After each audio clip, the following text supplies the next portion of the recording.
I've created thousands of notes over the years, but it can be very hard to find notes on a specific topic. Enter the concept of a map of contents. A map of contents is basically a single note that collates all of the notes on a specific topic in one place.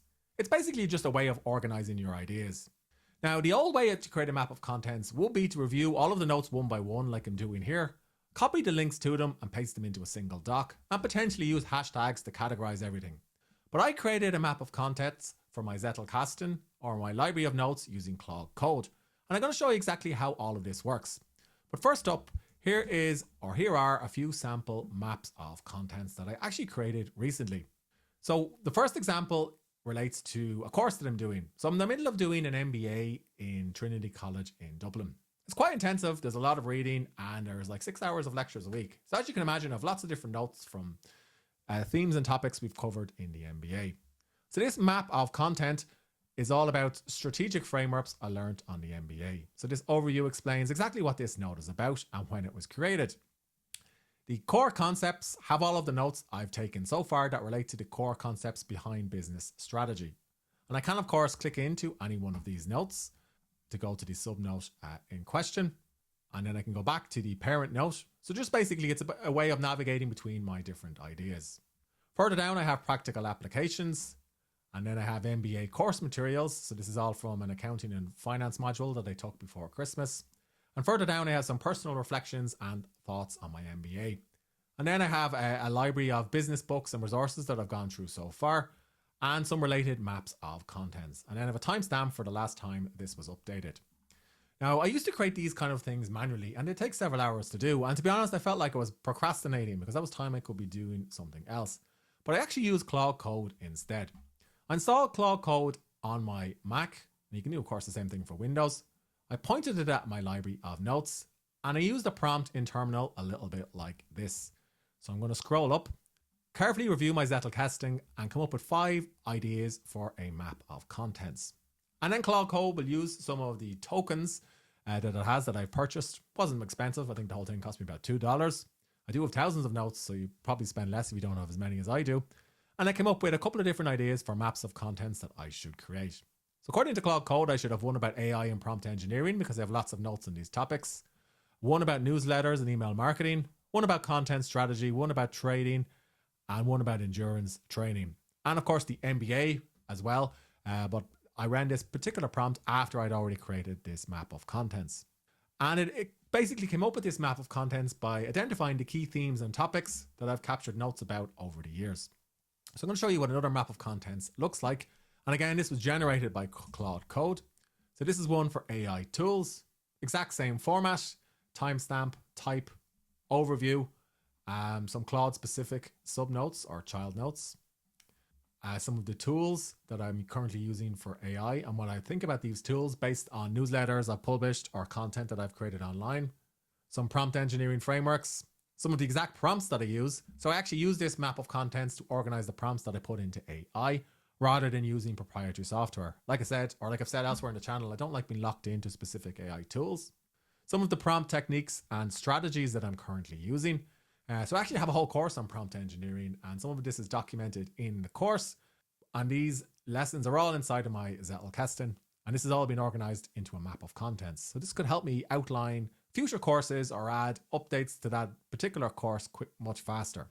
Some of the AI writing tools that I've used over the years, AI strategy and usage, so my thoughts on AI since ChatGPT came out, some of the AI courses and training that I've taken, some additional tools, resources, training and data, automation, and so on.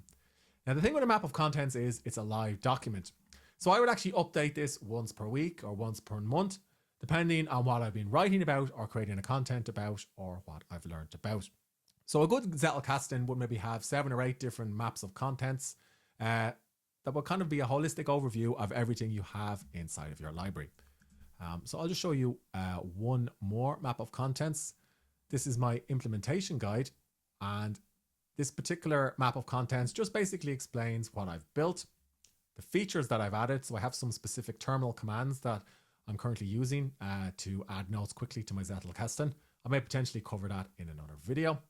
And it also has some suggested maps of contents that I might want to consider creating. So I spend a bit of time training for endurance races. So I have lots of notes about endurance training. I don't create content about this, but I could still potentially create a map of contents that I could reference if based on ideas that I've captured over the past while. And it has some additional commands that I'll sometimes put into terminal. And then just a quick update on testing and status, as well as some of the files that I've modified. So I currently have about 4 or 5 different maps of contents, but with Claude Code, I'm going to increase the number of maps of contents that I have for my library. And again, this is something that I would have normally done manually, but then put off because it felt like a bit of a job. But thanks to Claude Code, I can, of course, speed things up. So let me show you an example. So if I go to endurance training and performance NLC, I can say something like create this MOC quickly. Then Claude Code will basically read all of the notes in my Zettelkasten that are tagged with training or that are about cycling and running or swimming or some of the other, endurance sports that I like. And it'll put all of the notes into a single document like the one that I showed you a few moments ago. And again, this is only possible because I have the library of markdown notes and I've pointed Claude Code directly at it. It would be quite difficult for me to do this, I suppose, using the web app, or difficult for me to do this if I was trying to do it manually. So Claude Code has gone through all of my relevant notes and now it's created the map of contents. So let's go over and have a quick look at what it's created. So I'm going to open up my app. Map of contents, endurance training. So again, it's got the exact same format. It's got an overview and it has a link to some of the training methodologies. It hasn't actually put in the internal link. It's just put in the note title. So I will go back and reprompt Claude Code to actually hyperlink all of these. But it has my notes about race prep, marathon running, nutrition, training, overtraining, strength training, and so on. So basically everything that I've learned about endurance training over the past few years. And it has some key principles that it's pulled out and some content ideas, although I'm probably not going to be creating content, so I'd probably delete this section, as well as some next steps and actions. So it actually references that the links are not actually present. So that would actually be my next step, is to fix these internal links. But as you can see, that only took me maybe about 1 to 2 minutes and a couple of tokens. So I'd probably just reprompt Claude Code again to put in the internal links, and then I'd have something usable that I can work on or quickly reference using any app that supports Markdown. So that's an overview of how I'm creating maps of contents, which is a key principle of the Zettelkasten method. If you'd like to get 101 AI prompts, head over to bryancollins.com or use the link in the description and I'll send it straight to your inbox. And if you have questions about this particular workflow or the Zettelkasten method, ask me in the comments section below.